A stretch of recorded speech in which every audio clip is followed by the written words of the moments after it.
देख रहे हैं मी6 न्यूज।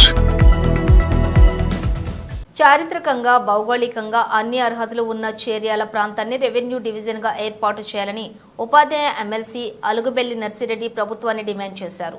చేర్యాల ప్రాంతాన్ని రెవెన్యూ డివిజన్ గా ఏర్పాటు చేయాలని డిమాండ్ చేస్తూ చేర్యాల అంబేద్కర్ చౌరస్తాలో రెవెన్యూ డివిజన్ జేఏసీ ఆధ్వర్యంలో నిర్వహించిన మహాధర్నాలో ఎమ్మెల్యే పల్లా రాజేశ్వరరెడ్డి, ఎమ్మెల్సీ అలుగుబెల్లి నర్సిరెడ్డి పాల్గొన్నారు. అంతకుముందు చేర్యాల గాంధీ విగ్రహం నుండి అంబేద్కర్ విగ్రహం వరకు రెవెన్యూ డివిజన్ గా ఏర్పాటు చేయాలని ర్యాలీ నిర్వహించారు. ఈ సందర్భంగా ఎమ్మెల్సీ అలుగుబెల్లి ఎమ్మెల్యే పల్లా మాట్లాడుతూ రెవెన్యూ డివిజన్ గా ఏర్పాటు చేయడానికి చేర్యాల ప్రాంతానికి అన్ని అర్హతలు ఉన్నాయని, నాటి నిజాం అజాకర్లతోటి పోరాడిన చరిత్ర ఆ ప్రాంతానిదని అన్నారు. కాంగ్రెస్ ప్రభుత్వం అధికారంలోకి వచ్చాక పలు ప్రాంతాలలో రెవెన్యూ అధికారులు డివిజన్లుగా ఏర్పాటు చేశారని, అదేవిధంగా అన్ని అర్హతలు ఉన్న చేర్యాల ప్రాంతాన్ని రెవెన్యూ డివిజన్ గా ఏర్పాటు చేయాలని ఎమ్మెల్సీగా ప్రభుత్వం దృష్టికి తీసుకుని వెళ్తానని తెలిపారు. చేర్యాల ప్రాంతాన్ని రెవెన్యూ డివిజన్ గా ఏర్పాటు చేయటం వల్ల ప్రజలకు ప్రయోజనం కలుగుతుంది తప్ప ప్రభుత్వానికి వచ్చే నష్టం ఏమీ లేదని అన్నారు. గత 6 సంవత్సరాలుగా ఇక్కడి ప్రాంత ప్రజలు చేస్తున్న ఉద్యమాలను గుర్తించి ప్రభుత్వం చేర్యాల ప్రాంతాన్ని రెవెన్యూ డివిజన్ గా ఏర్పాటు చేయాలని కోరారు. గత అసెంబ్లీ ఎన్నికల ప్రచారంలో ప్రస్తుతం సీఎం రేవంత్ రెడ్డి ఇచ్చిన హామీ మేరకు చేర్యాల ప్రాంతాన్ని రెవెన్యూ డివిజన్ గా ఏర్పాటు చేయాలని ఎమ్మెల్యే డిమాండ్ చేశారు. కాబట్టి ఏదైనా పెట్టుబడిదారి వ్యవస్థలో, పట్టణీకరణలో, నగరీకరణలో దానికి రెవెన్యూ డివిజన్ కూడా కొంత అభివృద్ధికి దోహదపడుతుంది. కాబట్టి ఇది న్యాయమైన డిమాండ్. వెంటనే ఇది రెవెన్యూ డివిజన్ గా ప్రకటించాలి. ఇంత ఐక్యంగా అన్ని రాజకీయ పార్టీలు కలిసి ఐక్యతతోని ఒకరు చైర్మన్ గా పెట్టుకొని ఈ పోరాటంలో కొనసాగుతున్నారంటే ప్రభుత్వం ఇంకా దూరం తీసుకుపోవడం మంచిది కాదని కూడా ఈ సందర్భంగా తెలియజేస్తున్నాం.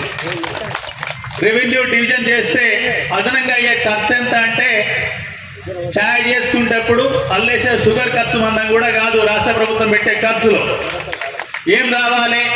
ఒక ఆర్టీఓ ఆఫీస్ వస్తుంది. ఆర్టీఓ ఆఫీసుల సిబ్బంది మొత్తం కలుపుకున్న ఎంతమంది ఉంటారో మీకు తెలియంది కాదు. వస్తే ఒక సిద్దిపేట కమిషనరేట్ ఉంది కాబట్టి పోలీస్ కమిషనరేట్ ఒక ఏసీపీ వస్తాడు అదనంగా. లేకపోతే ఇప్పుడు ఉన్నాడో తెలియదు నాకు. అది ఒక ఏసీపీ ఆఫీస్ వస్తుంది. ఇక ఆ రెండు తప్ప కొత్త వచ్చినాక ఇంకేం వచ్చేది లేదు. ఈ రెండే కదా. రెండింటికి కలుపుకుంటే నెలకు ఎంత ఖర్చు అయింది? నెలకు 2 ఆఫీసులకు కలుపుకుంటే 20 లక్షల కంటే పెంచదు. అంటే 12 రోజుల్లో ఏమైంది? 2 కోట్ల చిల్లర ఖర్చు. అంటే తెలంగాణ రాష్ట్ర ప్రభుత్వంలో 2 కోట్ల ఖర్చు అనేది ఒక సమస్య కాదు. కానీ డాక్టర్లు కానీ ఇంజనీర్లు కానీ వాళ్ళందరూ కూడా ఒకటే కోరుతున్నారు, మాకు చేర్యాల రెవెన్యూ డివిజన్ కావాలి. చేర్యాల రెవెన్యూ డివిజన్ గురించి మా మిత్రుడు కర్ణాకర్ అద్భుతంగా చెప్పాడా. సాయుధ పోరాటం 1946 నుంచి 51 వరకు జరిగినప్పుడు ఈ ప్రాంతంలో ఉన్న ప్రతి గ్రామం కూడా ఆనాడు ఉద్యమ కేంద్రంగా ఉన్నది. వాళ్ళ కోసం పోరాడలే. ఆనాడు భూమి కోసం, ముక్తి కోసం, బానిస విముక్తి కోసం పోరాటం చేసిన చేర్యాల ప్రాంతంలో ఉన్న ప్రతి గ్రామంలో కూడా నా ప్రాణం పోయినా పర్వాలేదు, కొత్త ఆత్మగౌరవం ఉండాలి, బానిసత్వం ఉండొద్దు అని చెప్పేసి పోరాడాను. 100 మంది చనిపోయినా వీర బైరాణపల్లి కావచ్చు, కోటిగల్ కావచ్చు, సలాక్పూర్ కావచ్చు, మద్దూరు కావచ్చు, చేర్యాల కావచ్చు, ప్రతి గ్రామంలో కూడా ఏ స్తూపం చూసినా కూడా ఆ యొక్క పోరాట స్ఫూర్తి రూపాలుగా ఉన్నాయి తప్ప వేరే కాదు.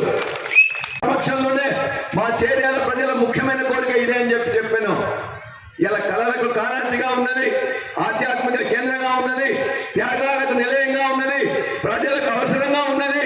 ఈ ప్రాంత ప్రజల యొక్క కోరిక అతి చిన్నది. ఇప్పటికే కావాల్సిన ఆఫీసులన్నీ కూడా ఏర్పాటు చేసుకున్నాం.